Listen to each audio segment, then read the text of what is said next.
You know, which one's actually a seagull? Is that a seagull? That's a seagull. No, that's a seagull. Is that a seagull? That's a seagull, isn't it? No, I think that's pretty sure a seagull. I've seen that one before, that's definitely a seagull. Or is that a seagull? Which one actually is a seagull? Well, funny enough, none of them are actually seagulls. We see them everywhere, really. Out in sea, at beaches, in our neighbourhoods, stealing our fish and chips. How dare they? Well, actually, none of these are actually called seagulls.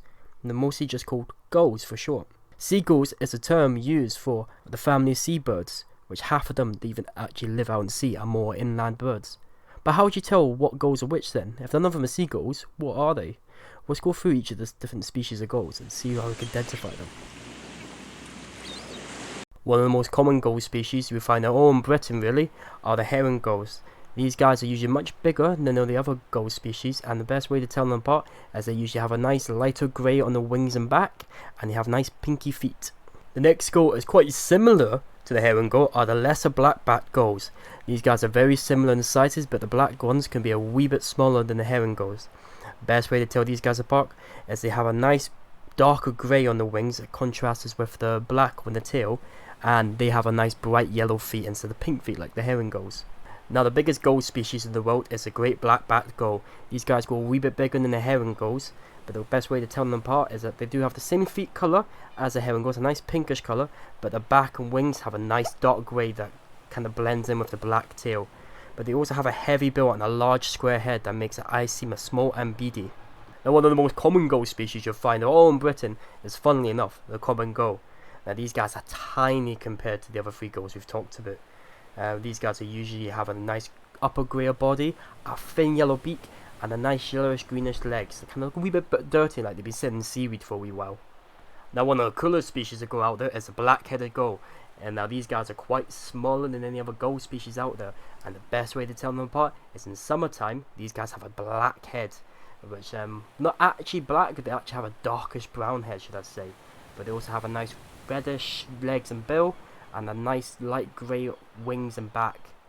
The cool thing about them though is in the winter time, that black brownish head disappears completely and goes to a night winter white colour, with a wee bit of dark around the ears and the eyes, and it also has a dark wee tip on the edge of it. That's what's so amazing about them.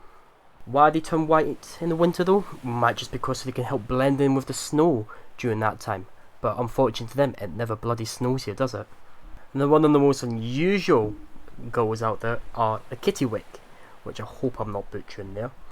These guys are rarely found on the coast and more inland areas. They're slightly bigger than the black-headed gulls, with a dark grey upper part, paler towards the wing and tips, a bright yellow bill and a black legs. The solid black wing tips lack the white spot that common gulls usually have as well.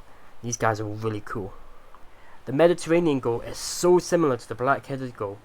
How do you tell them apart? To make it confusing, the Mediterranean gull has a darker hood than the black-headed gull, which makes no sense as they have a brown head, why they call it black-headed, but who cares? They have scarlet bills and legs and a white wing tip on the wings.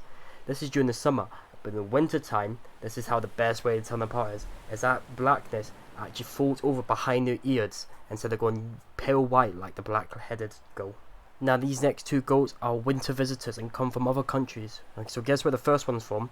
The Iceland gull is one of the largest gulls that have whitish wing tips, even from all ages. They have a thin bill, small head and large eyes that convey a gentle impression.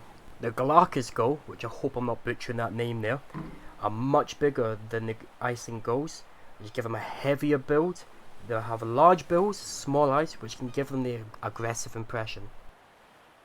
The yellow-legged gulls are extremely similar to the herring gull if you're not able to see the legs, as from the name, they have yellow legs, unlike the pink legs the herring gull has. The other best way to tell them apart though, is if you look for the strong bill, they have that wee red dot on the bottom mandible that can extend further back than the herring gulls, but they also have a darker grey colour on the wings and back in the winter and autumn time, and the head is usually less streaked than the herring. Now the little gull, as the name suggests, is tiny. This guy is so small, they're smaller than the black-headed gulls. These guys have a small dark bill, adults have a pale grey upper part body, dark underwings and a white wing tip. In summer they have a black hood, but in the winter they just have a black cap and ear spots. in their head. There's over 50 species of gulls in the world, all come in different shapes, colours and sizes. But, to conclude, there is no such thing as a seagull, they're all just a different variety of gull.